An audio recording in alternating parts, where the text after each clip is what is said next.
Olá, guerreiros! Bem-vindos ao canal Arte Suave da Matemática. Eu sou o professor Anderson Cardoso e hoje vamos à nossa aula de relações e funções. Vamos aprender aqui o que é uma relação e o que é uma função, né? Quando é que eu posso chamar uma relação entre dois conjuntos de função? Visto que toda função é uma relação, mas nem toda relação é uma função. Então vamos aprender a diferenciar pelo diagrama de Venn, pelo plano cartesiano. Vou falar também sobre produto cartesiano e no final da aula tem um bônus. Vou comentar com vocês sobre intervalos numéricos, beleza? Então vamos junto.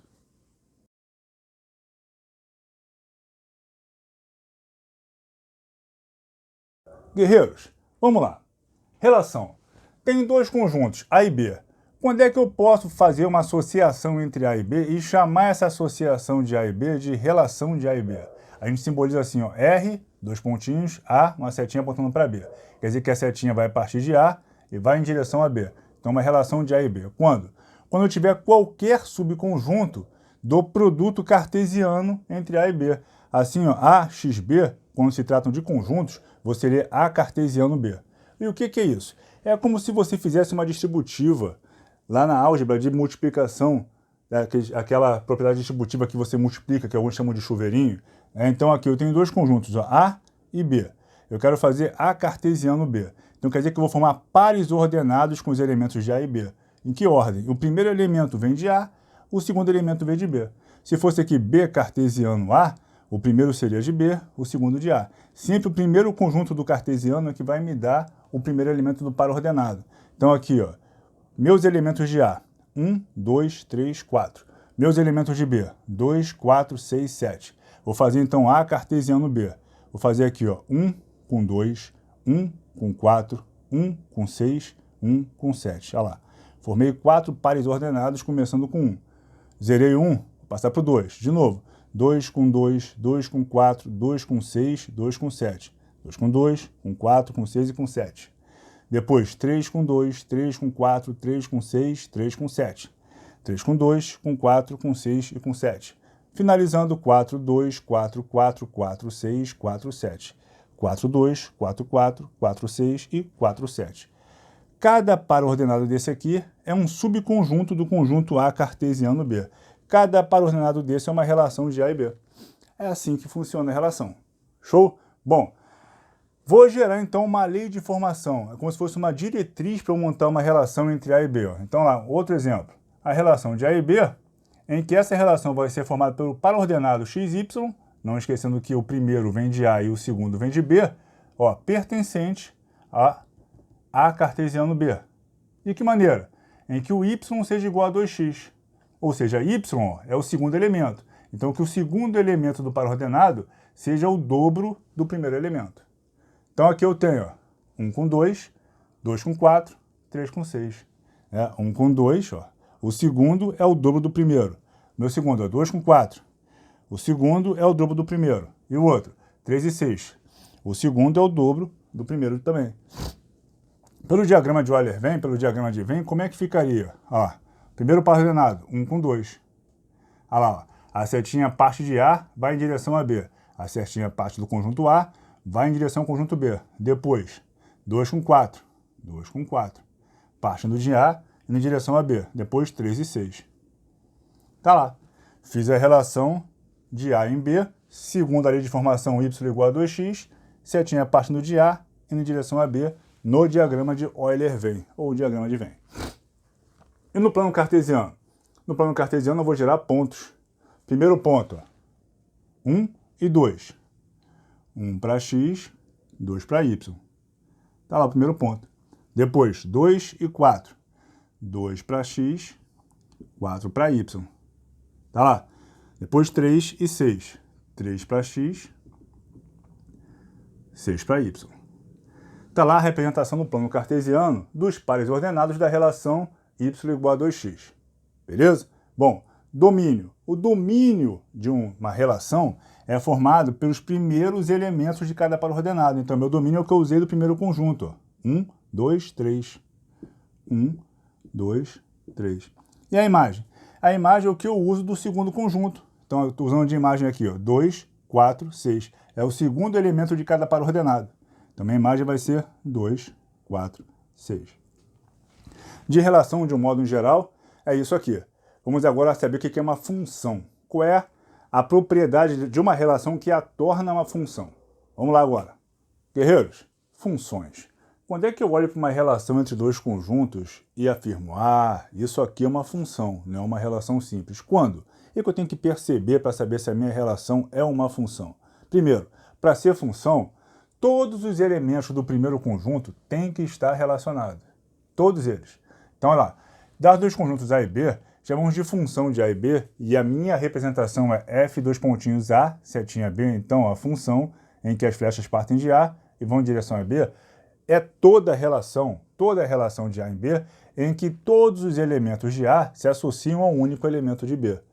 Se você for falar por lei de formação, por código de matemática, f de A em B é qualquer que seja x pertencente a A, ou para todo x pertencente a A, existe um único y pertencente a B. Ou seja, todos os elementos de A têm que ser relacionados, não pode sobrar elemento em A. Então aqui no meu exemplo, eu tenho dois diagramas aqui de Venn. Eu quero fazer uma função, uma relação entre A e B que seja uma função. Eu quero fazer uma função de A em B. Então se liga. Para ser função, todo elemento de A tem que estar relacionado. Todo elemento de A tem que estar relacionado. Isso aqui é uma função? É. Já caiu em prova algumas vezes, a banca te dá lá algumas relações, A, B, C, D, E, ou A, B, C, D, perguntar assim, qual das relações abaixo é uma função? Se você quer saber se a relação é uma função, você vai olhar só para o primeiro conjunto. Se não sobrar nenhum elemento dele, é a função. E outra coisa, de cada elemento dele só pode partir uma única flecha. Por exemplo, se aqui eu tivesse agora do 4 saindo também uma flechinha em direção ao 10, já não é mais função. Porque está dizendo, elemento de A se associa a um único elemento de B. Esse elemento de A está se associando a dois elementos de B. Quebrou. Então, para ser função, eu tenho que observar duas coisas no primeiro conjunto. Não pode sobrar elemento no primeiro conjunto, e de cada elemento dele só pode partir uma e somente uma flecha. Só pode estar relacionado a um único elemento do conjunto para onde as flechas vão. Tá? E esses conjuntos, de onde a flecha parte, para onde a flecha vai, e os elementos que eu uso, tem nome, eles são chamados de quê? Vamos lá. Meu primeiro conjunto, que é o conjunto de onde as flechas partem, esse conjunto ele é chamado de domínio da função. Domínio da minha função. Domínio da função. Domínio, então, é o primeiro conjunto, é o conjunto de onde as flechas partem. Se a minha função é a função de A em B, A é o domínio da função. Show? Aí, então se A é o domínio, B é a imagem da função. Todo mundo fala isso. Então A é domínio, B é imagem. Não, B não é imagem. O conjunto para onde as flechas vão, eu chamo de contradomínio. Então esse aqui é o meu contradomínio.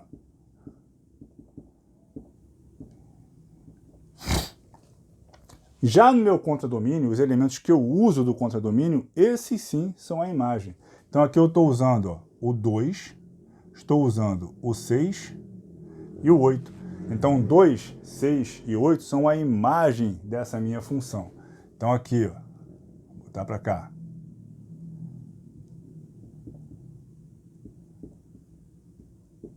São a imagem da função. Show? Então vamos lá. Domínio de f. Quem é o domínio de f? 1, 2, 3, 4. 1, 2, 3, 4. Quem é o contradomínio de f? 2, 4, 6, 8, 10.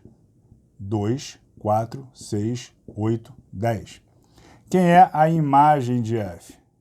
É o que eu estou usando do meu contradomínio. Então, 2, 6 e 8. 2, 6 e 8. Tá aí. Essa é a diferença, tá? Mas não existe função que o contradomínio é igual à imagem? Existe. Vai ser nossa próxima aula. Funções especiais. São chamadas de funções sobrejetoras. Vamos ver depois, tá?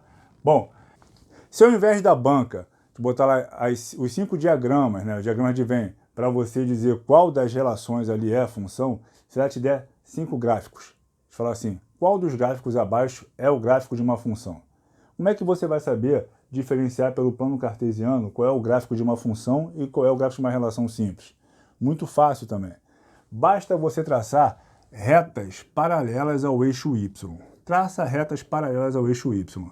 Se essas retas que você traçar só cortarem o teu gráfico em um único ponto, se cada uma das retas cortar o gráfico em um único ponto, então esse é o gráfico de uma função.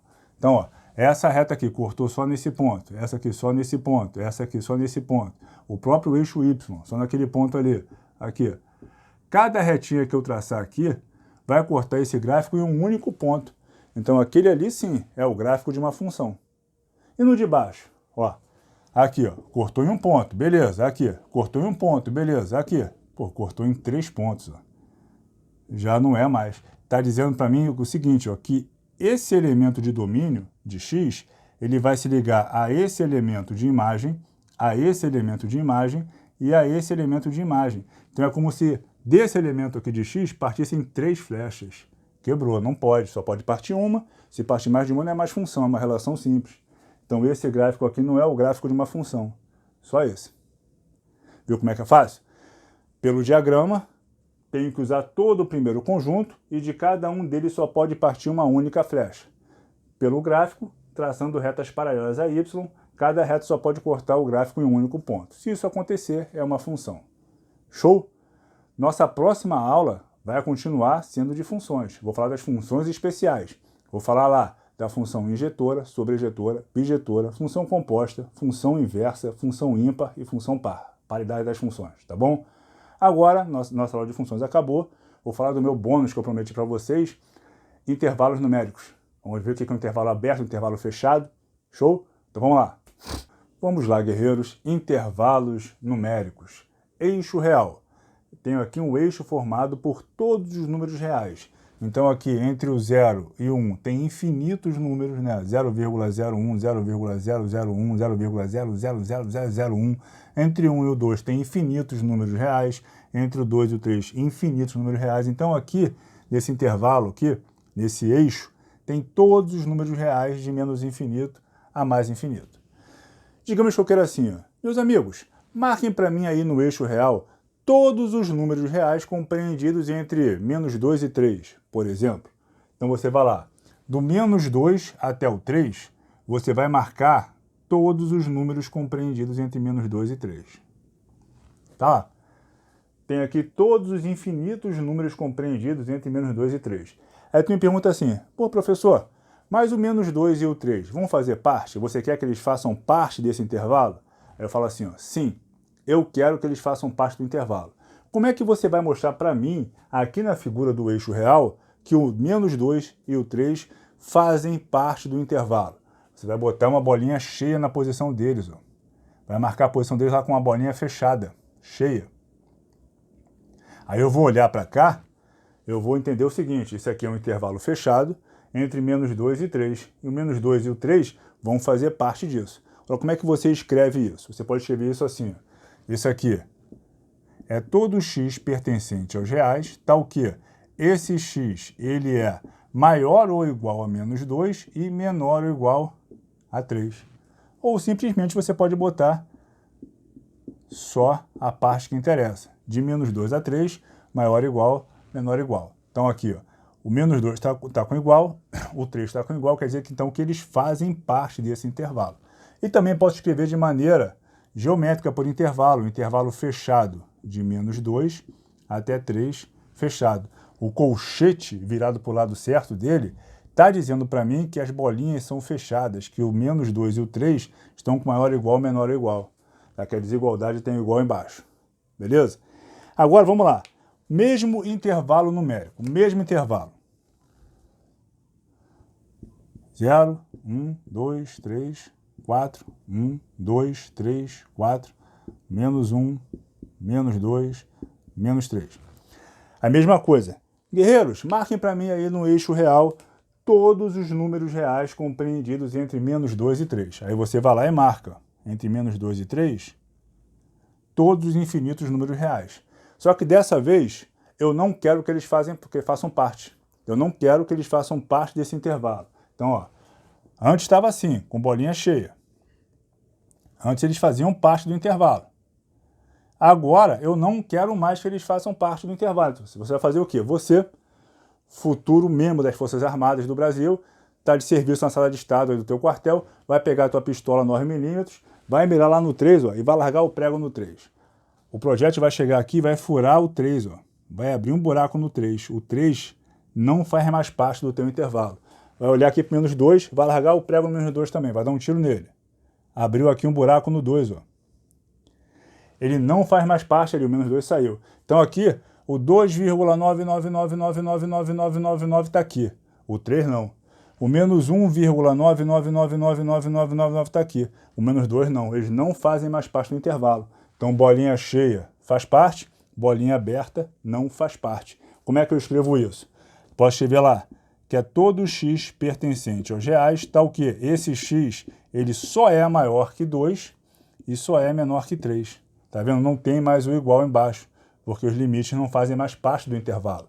Posso botar também assim, 2x3, e na forma geométrica, por intervalo, como é que eu escrevo isso? Eu posso botar colchete ao contrário, de -2 até 3. Um colchete ao contrário, isso aqui é o contrário disso, ó, virado para o lado certo, eu tenho bolinha fechada, virado para o lado contrário, eu não tenho bolinha fechada, minha bolinha é aberta. Ou também posso botar como se fosse parênteses, com parênteses de -2 até 3. Ah, mas isso aqui não é par ordenado? Sim, mas depende do que você está falando, depende do contexto. Se isso aqui representa um intervalo numérico, a função do parêntese aqui é a mesma do colchete ao contrário, quer dizer bolinha aberta, só maior e só menor. Então, colchete para o lado certo, bolinha fechada, maior igual, menor igual. Colchete para o lado contrário, ou parênteses, bolinha aberta. Quer dizer que o intervalo não faz parte, o limite não faz parte, tá? Só maior e só menor. Beleza, galera?